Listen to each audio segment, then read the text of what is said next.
here. You're taking a Reyna, looking to grab a couple of those aggressive duels, but it's the fact that it's on Polvi, that the Raze is on Polvi, and that the Reyna is on Hibber, and possibly because obviously he's just been so strong individually. You were mentioning his stats there in the pre-game as being a very strong player, so it makes sense that he's going to be the one taking that initiator role. But I have to say, Hibber was playing on Raze so far most of the matches. Yep.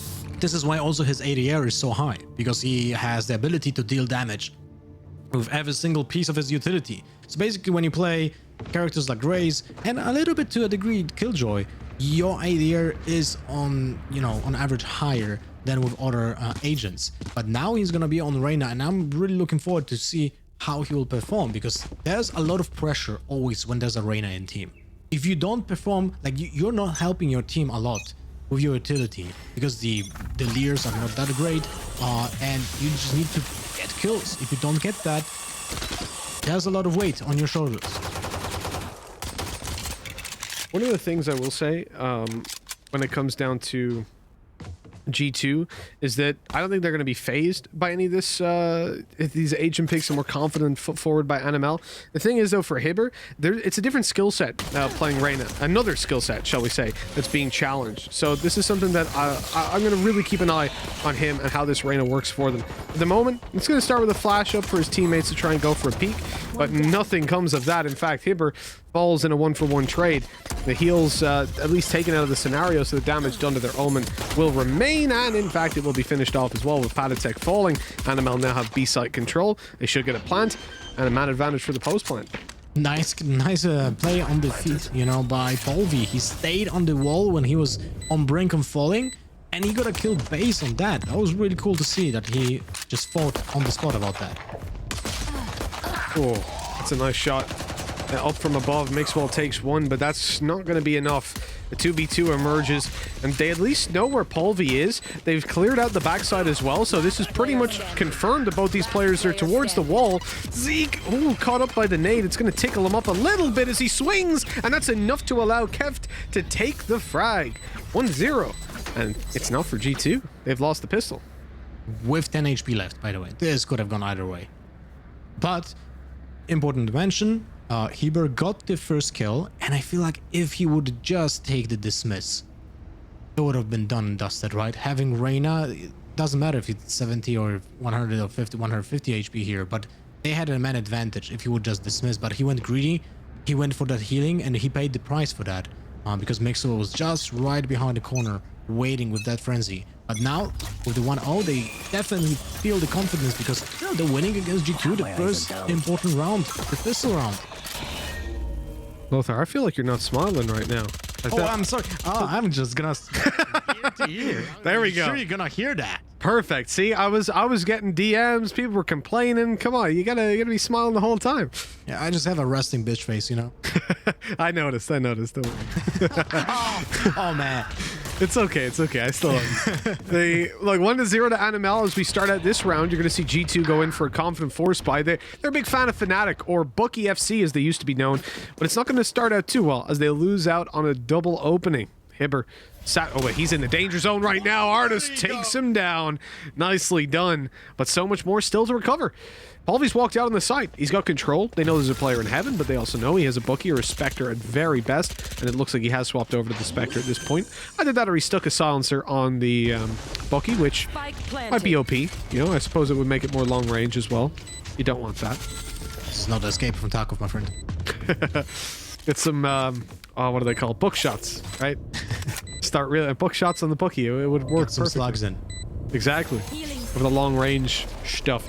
The heal comes up now with time being delayed so much, so NML in an even better position. This retake is very staggered, very slow. And it's just going to cost them as they get caught off guard by Zigatares swinging and hitting both to put Zeke all by himself. And with this, saving over the Bucky that he has is not really the objective so much as getting an exit kill is. And he's going to be offered up that opportunity, but misses the timing. Oh, maybe he doesn't. There we go. He dealt still some damage.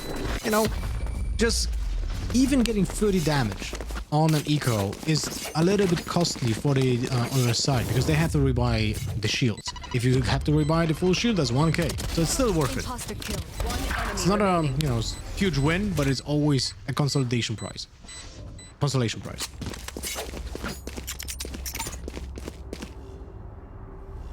That goes there.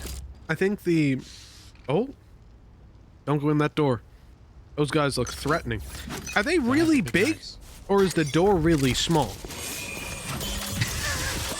Or the knives are just really big because they are from escalation. There you go. With their swords, not knives at that point. The Same. sword in a knife shape.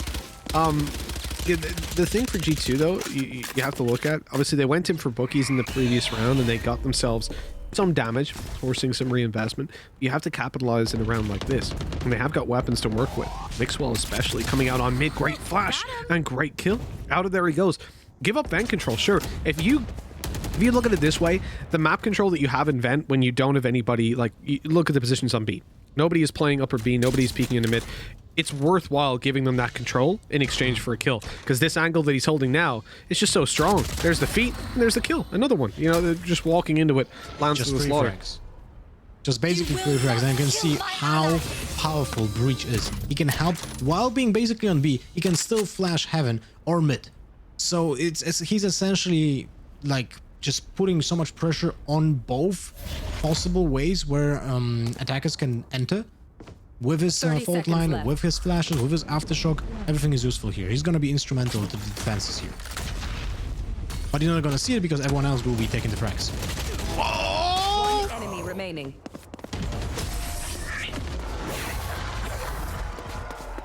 Come here. Well, Piff got the flying rays, you know, mid-air. And if I'm not mistaken, he got another kill with the spray. It was actually pretty fast. I'm not Lothar. certain if that happened. He did kill the rays. Well, you know what, Lothar? I was muted there, so that's... all I said was, nice shot, Zeke. That's the only words I said that whole time, just nice shot, Zeke. Like that. So just slot that in your memory, we're all good, let's move on. It was a nice little spray over by him. Last time I take a drink and mute, next time you're just going to hear me gulping. And look, go. With this, well, Neighbor's taking that Mixwell. You know, a little bit too confident going down for that mid peak. Last time, it was in vents, waiting for them to push. Now, it's not. It's him rushing down mid. Look where he died. Right at the bottom of the stairs. I mean, very confident with the breach abilities, but it didn't pay off. It was a little bit high risk, high reward. Maybe even not high reward, because getting one kill was probably what he would get anyway. And that's not really a good deal for the defenders.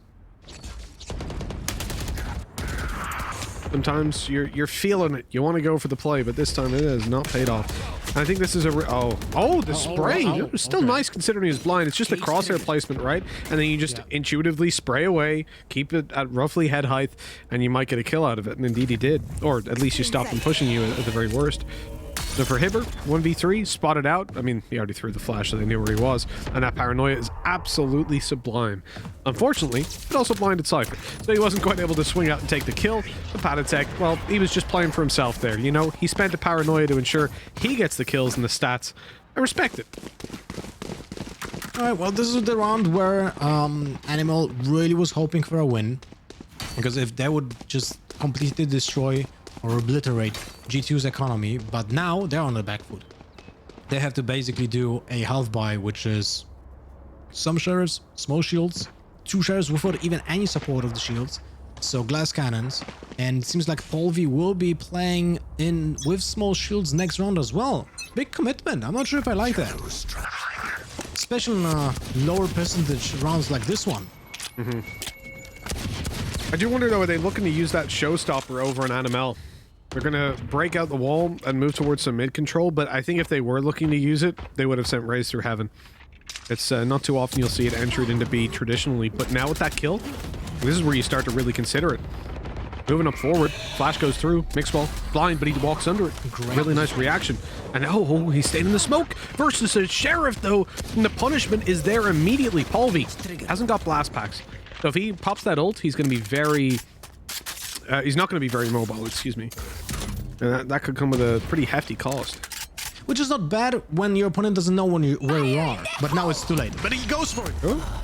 He gets And it. he still gets Piff. Wow. I actually didn't see that coming. Yeah, no, I didn't imagine... Ooh, Patatek. He's up in heaven. He's dropped down to sight now. Close range again versus these sheriffs. Never really ideal. The spray is good. And he's got it.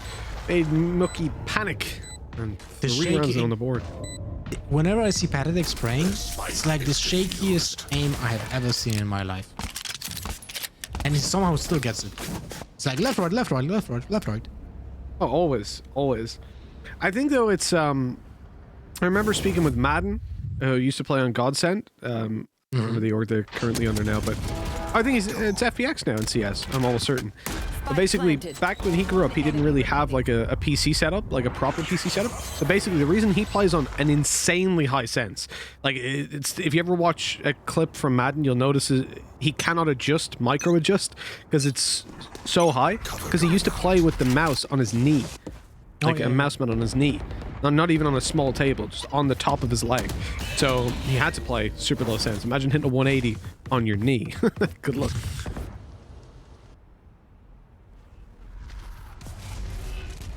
Heber again tries his luck on mid. This is the 3rd time in a row when he exactly makes the same move. G2 might be catching on that as well, because, you know, Zeke likes to flash the mid, and then someone takes the trade from vents. A small bit of change of positioning from G2 as well. Piv was playing mid, but set up trap inside of vents, which now they will be aware that someone is pushing it. Okay. With Paul V down, they lose a lot of the control that they had now, knowing there could be a player coming up the ramp. It's going to delay them in pushing through as they now look to push onto the site. The wall is still blocking them off from the reinforcements coming in from spawn. So again, this is just time consuming, right? It means it's going to take a lot longer for them to actually do something. Paranoia hit Patatek, stops him from really doing anything, but here's Zeke's reaction. Rolling Thunder. That's 1 kill at least. They saw the player Flowers, I thought, but they dealt with them anyways. And then Hibber is just process of elimination found out. They gonna economy res? No, not at this point. No, they are very rich. It would have been a weird res. You should consider it when you're actually just feeling your opponents still have high economy and you're lacking 1 or 2 big guns. I feel like that's the only possible, like, let's say, viable option for the rest for economy. Otherwise, it's just not worth it. It's just probably just even worth risking dying next round without the res and just going for economy res like this. I think it was just trolling his teammates. I would love to see your vote someday, because I was going to bring up how, like, the economy in this game isn't quite as important, should we say, as in Counter-Strike. Like, if you had the ability to get 1 gun for free every so often, you would definitely do it in CS. But I wonder from our audience, like, where they all come from. Because I think most players come from Counter-Strike, from my experience. But maybe that's because my... Oh! Why? Why? Why has he done that? In Counter-Strike, you wouldn't do that, Patatek, so you got no excuses. Maybe in Overwatch, I don't know. But... I feel like a lot of pro players have the really bad habit of switching to a weapon, you know, like a knife, and just looking at it like this. Paul V just went for the inspect button, right? Swing it a few times, maybe even make a spray and, you know, show your position. It's a nice dodge. Well done by Zeke. Dealing with these guys perfectly until that. He'd run out of ammunition by the end of it, so the reload needs to come in anyways. Res, thankfully, they did an economy res previous round, so they can get back up into a 3v3. Because the problem is now, there could be a peak there, but the player actually backed off completely and then gets shut down as Hibber falls. Things do get quite dangerous. You get okay. Well, that's not ideal. Kev is so low. They're easily able to trade that. They even go out with a classic, having the info that the last player was pretty much 1 hit. Quite unfortunate that Sage wasn't prepared for that CT peak, because I'm certain that the info was there, right? Maxwell is in the CT, and he did turn a little bit late. This was nice though, and I feel for Zeke. I feel like if he had a Phantom, he would have won this duel. But the problem for him, like, obviously needed the Vandal anyways for those longer range engagements. It brings up an interesting topic even around range selection. You know, if you're going to be playing from screens, which is the very top of the map outside of A, if you're playing from there, look how long range that angle is. You're going to want to use the Vandal because you get the 1-tap headshots, and it's just going to be that little bit easier to... you're never really going to get within 1-shot range with the Phantom playing that position.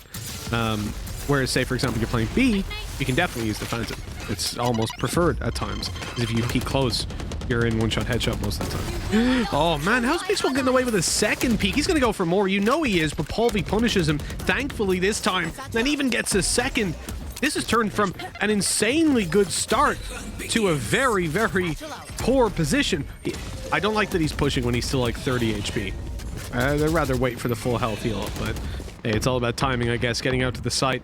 They don't know the Patatek is snuck up behind into B main. That's one free kill, but now that he's known, the paranoia has to go out. Another duel that goes his way. Can they win it? The 2v2 kept has done well to trade it back. TP in the backside confirming they're both here. He saw them both. That's really important information now under his belt. Allows his teammate to stop worrying about a heaven flank. He's TP'd. They saw him on the right side, but this is supposed to serve as a distraction as his teammate comes up behind. Timing's a little bit... Okay. What? He's low HP and he just swung on them, and now here comes Pip to save the day. I don't know how G2 won that, really. Like, I understand what happened, but I still don't understand what happened. You know what I mean? I don't understand how Patatek got away with that. He had 30 HP, 2 people looking at him directly. He was sold out by his teleport. The shadow step just basically popped over that crate. They knew where he is, and somehow he still gets the shot first without getting any damage. One bullet to the leg was enough. I don't know. It feels pretty off. I mean, impressive for Patatek, but unfortunately we didn't see his POV on that. No one anticipated that he actually gets away with that. No, I wouldn't be watching Patatek's POV. I think we actually watched exactly what we should have in that situation, because Patatek swinging, I think, was supposed to be like a trade scenario. He peeks out, he sees, are they both back sight? Is there one close? And that's where Pith comes in and tries to make the 1v2 happen. But instead, somehow... he gets the first kill and the round's over. Like, that's fair play. Fair play. Good shot. Peeker's advantage. Yeah, but you wanted to touch the topic on the Vandal versus Phantom. Like, I definitely agree with the point about, you know, how difficult is the engagement on the range, right? But you need to take into account the aspect of smokes. Like, if your opponent is playing with Brimstone and Viper, an example, or Omen and Viper in the same team, I feel like that warrants a bit more Phantom usage, just because you don't want to show your positioning to shoot through the smokes. Or when you're an Omen, an example, and you blind people and don't want to give away your position. Yeah, oh, 100%. That's another aspect, not just the range that comes into play. It makes, well, previously he was controlling mid. He got a double kill, but then over-peaked and ended up leaving it in a clutch scenario. This time, he's backing off, not wanting to give too much away, but Pith, I don't even blame that play. He was coming up to try and trade out. Oh, it's a 3v2, and they're popping so much. Luckily, they've actually popped the showstopper in return as an answer to stop anybody pushing. After the Rolling Thunder came through, it's just a deterrent, you know? Once you pop Rolling Thunder, you're going to push them, so you activate the showstopper to say, hey, don't push me. So, Lothar, G2 are kind of throwing this one. We finished one of our sentences with inting in the pre-show. This is a good example of this. Yeah. It was a 3v2 and not a single trade was prepared for G2. So this might actually go animal way unless Patatek and Zeke will do their job. And he made it. I mean, that was a good setup as well. Because what Zeke does is he flashes the mid tower for Patatek to peek. And he most likely got a kill while being flashed. While his opponent is being flashed, which gives them time to assess the positioning of the second player, since Patatek didn't see his trade, didn't see anyone peeking from backside, that most likely the second guy is in CT, but that was walled off, so it cannot be there, or under heaven. And then the fault line happens, catches him, and an easy kill is available for Zeke. Quick point, if we don't get a shop like this in real life at some point, like all the Valorant merch, a nice LED screen in the background, I'm gonna be disappointed. We need that, at least at the LAN events. I think I saw some VHS tapes as well. I don't know if they're gonna sell VHS tapes, Lothar, I'm gonna be honest. I barely know what they are at this point. Yeah, I forgot you're very young. No, we did have them. We didn't have all that newfangled DVD stuff for a while, so. Oh, Paul V. Nice push. I liked it. I liked it. It's unexpected. Place. The problem is he doesn't get a reward for it. Yeah. It's one of those scenarios you look kind of silly if it doesn't work, but when that guy's tucked in the corner, not expecting you, you know, like Patatek with his knife out, hey, you look like a genius. You can still get the heal from his Sage if it's available. Cage triggered. At this point as well, I wanted to mention this is G2 just playing super confident. Like you can see they're just playing no respect at the moment, and your heart almost goes out to NML because this is the hardest G2 to play against. When they're coming out just swinging and making these decisions that don't make sense, like on paper they're making the wrong decisions a lot, and they know that. They're just playing confident. They're just playing it's the very typical interview. We're playing our own game. I noticed Looker did it earlier. But it is. But yeah, 100%. This is the moment where G2 just is not tilted at all. They probably just laugh in the voice comms, and they know how they are, you know, how better they are right now in this moment. They're winning 8-2. They have great economy. Their opponents are struggling. They lost easy runs that should have not been won by G2. So this is the moment where G2 is the scariest possible opponent, because every single one of them is capable of just carrying the match. And when they all have that confidence in the movement, yeah, I don't want to play against that. God, no, I don't think anybody does. It comes back to, again, what we were saying in the pre-show, and it's nothing against NML. It's just that G2, they don't lose to teams that are below the top level, right? Currently, having been knocked out by NIP in the previous, they are out here to secure their place in Masters. There's no messing around. And I believe, correct me if I'm wrong, Lothar, if they win this, they'll play versus NIP. Yeah, that is correct. They're out for revenge, literally. The redemption story for G2 or for NIP is going to be a huge success. Well, we'll see. First, they have to go through NML, and look at that slaughter in B heaven. An interesting thing for those of you at home, and it's I believe it's why G2 have looked so unpredictable for so long, certainly in the first 6 to 8 months of their conception. There is this, the Dark Ages playing against them, essentially, where teams could not figure them out. They found them insanely hard to play against. Now it's easing off a little bit. But I would say that's because of the fact that they don't have an IGL. They still don't. Currently, it's Mixwell and Zeke coming most of the time. That's a direct quote. But, oh, you're dead. Brave attempt, but one that has not paid off. Artist is behind the cage, and he's caught. Like a bad game of hide and seek. And triple tagged up by the Aftershock. This could be pretty interesting.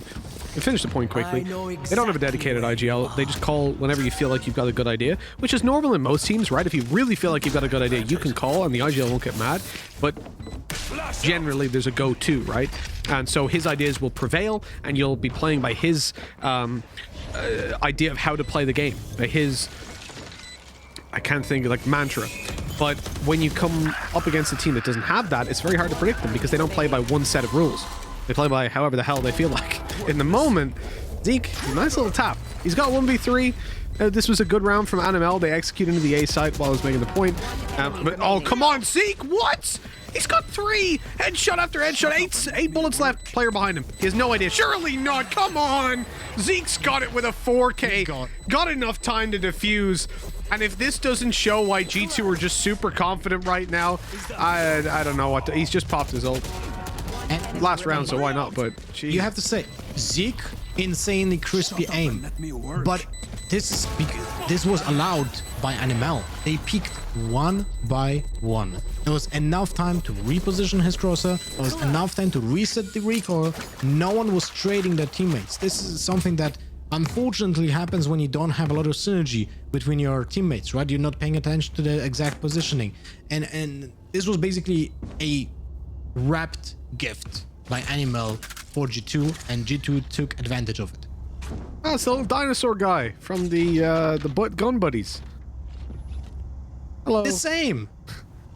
And he gave away his number. Do you see that? His number's on it? Yeah, there's a telephone number on it. Some poor guy is gonna get a load of prank phone calls now. Are you the crocodile? Oh man, pizzas ordered. Many pizzas. Oh. Many Uh-oh. pizzas. That's a telegraph teleport. Let's see if it pays out. They didn't get it. Control Haber with the kill. 22 HP. Repositions. He has the chance to kill another one, but unfortunately dies to a flying Zeke. Flying Zeke, and the right clicks coming through. I mean, that's the problem with playing against the Classic, right? You're not safe. You're never safe. Flying, running, doesn't matter. Right I love clicks the are Classic. My favorite gun from the pistols. Yeah, I thought you were just going to say your favorite gun full stop. Hey, you want a Vandal? No, I'm good. My Classic. I'll drop every round. And that'd be a useful teammate if you could pull it off. A 2v3, let's see if they can pull off this clutch. G2 so far have been pretty flawless, and it's what we were expecting. It's what we were anticipating. I didn't quite expect the previous round to go as it did. Zeke, stop it, man. It's a 1v1. Give them some room to breathe. Halfway stuck. Oh, he's just going to full stick it. Pros don't fake. Zeke, no clutch this time because Mookie's come in and he's managed to win one of their 3 rounds. Let's go. Animal on the scoreboard. You have to feel for them. Like, they have to win a round by just doing a full stop defuse. Look at this. 3 crispy headshots. Last player standing. I wonder why didn't he just peek after the fault line, right? It's interesting. But still, impressive round by G2 and impressive, let's say, nerves of steel from Lucky. I mean, look at it this way. What does he have to lose? Yeah, that's true. Nice pre-nade by Animal outside. It actually caught where Cypher was standing to throw out his cage. Doesn't do too much for them. Strides back and forth. LV, Zeke, okay, here we go. Things are looking a lot better for G2 in this round. They've got the site, they've got heals up, and they're planting the spike. But if you're looking at... When we swapped there, I really thought that was a G2 player. It would make sense to be in heaven at this point because they're G2. But they're full stacked up. I have never seen G2... Look at this! Yeah, they have to change the positioning a little bit. Oh, you nasty boys. They're up on top of the wall. And they're playing a head peek angle that I would be incredibly surprised if it's checked. Blast pack play through, but it's caught as a firing squad here. And it's just not possible for Animal to get this round. Not at all. Yeah. Good force by G2. I really like the movement from Mixwell. He actually... This is something that I don't really see often, let's say, in ranked play, right? But on a pro level play, you're gonna see small things like this happen where Mixwell uses the dash while jumping, so he gains a little bit of height, so he gets on the plant, on the position, so he checks if someone is camping there, and typically you're gonna see just a dash into a smoke, and she doesn't check that. This is a small piece of the puzzle that makes a push on site successful. There's the same nade, but it's the whole thing of fool me once, shame on you. Well, Mixwell, middle's been good for him, but not this time. Actually falls victim to pretty much the same kind of play that he makes, going out through the smoke and catching the frag. I really feel like that wasn't a necessary push, but what you have to remember is there's an ult orb there, and as a Sage, it's incredibly valuable on a round like this, perhaps even more so than normal. The issue is losing your Sage, now your B site's a little bit more open, there's a res already to take Mixwell back into the action, and you raise... Oh, and Omen. Raise and Omen are super, super low, so that heal could have actually been very useful, but one tap by Polvi. Oh, see the HP. The HP is what does him there. He only got hit once, but that was enough because he was so low.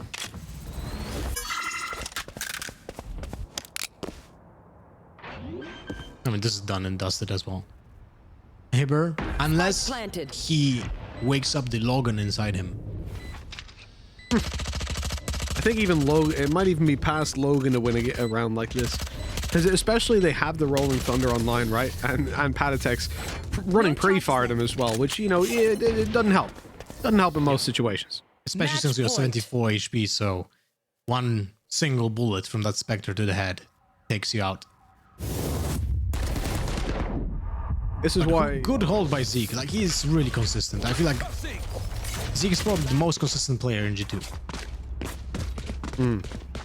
Yeah, he's been really good ever since he joined. I especially like him on Icebox because the role that he plays there, Icebox is our third map though, isn't it? So, to be honest, I don't think we're going to see that. But the role that he plays there Oh my. is really nice because he's a solo A player and he still manages to walk away. Well, he manages to walk away with a lot of kills because he has to. That is a little bit unfortunate. A flash, a good setup in the early aggression. They had the smoke down. They played one up close. Even the flash didn't fully blind him, and the player in lobby was completely fine to take that fight. And for Animal, okay, another comes through. Here we go. We could be looking at number 4 on the board. G2, they want to close it out here and now, but it's going to have to be a clutch to do so. They're playing a bonus round that they haven't full forced up, and that's unfortunate. A headshot delivered again. Oh, it's dangerous when the ult comes into play, but it's not going to land. Leaving just one player. But the problem, it's Zeke. He's 2 HP, so it shouldn't be too difficult to deal with him, but now he's picked up a Vandal. 1-tap headshots, and he's hit a couple already. I feel like he's just gonna save. From what I remember, their economy is not that great. Although it's 12-3, so... And it's G2. Yeah. Always have to remember it's G2. You think, am I thinking with logic? Let's forget it. It's G2. It's a tie. Okay. I never knew. On the hat, I mean, you know? The thing that looks like a tongue? It's Oh! a tie. Okay, I wonder if there's a reason. What does Cypher wear? I wonder if we can see a Cypher. He hasn't got like a shirt on, right? I can't think. I know he has like a long white coat, but I can't think of... I mean, he has a band on the hat. But it's not a tie. No, no. Maybe it's just a Frog's own twist. Maybe that's just a low-cost cosplay. The cancellation of the ult there kept in a tough enough position. You can't really push through this smoke. They could already be inside it. Especially, oh, they're updraft. Hibber, he goes in a bit of an updraft of his own. He's now up over the wall, but he's dead right afterwards. That kind of ruins the hope that I was starting to have.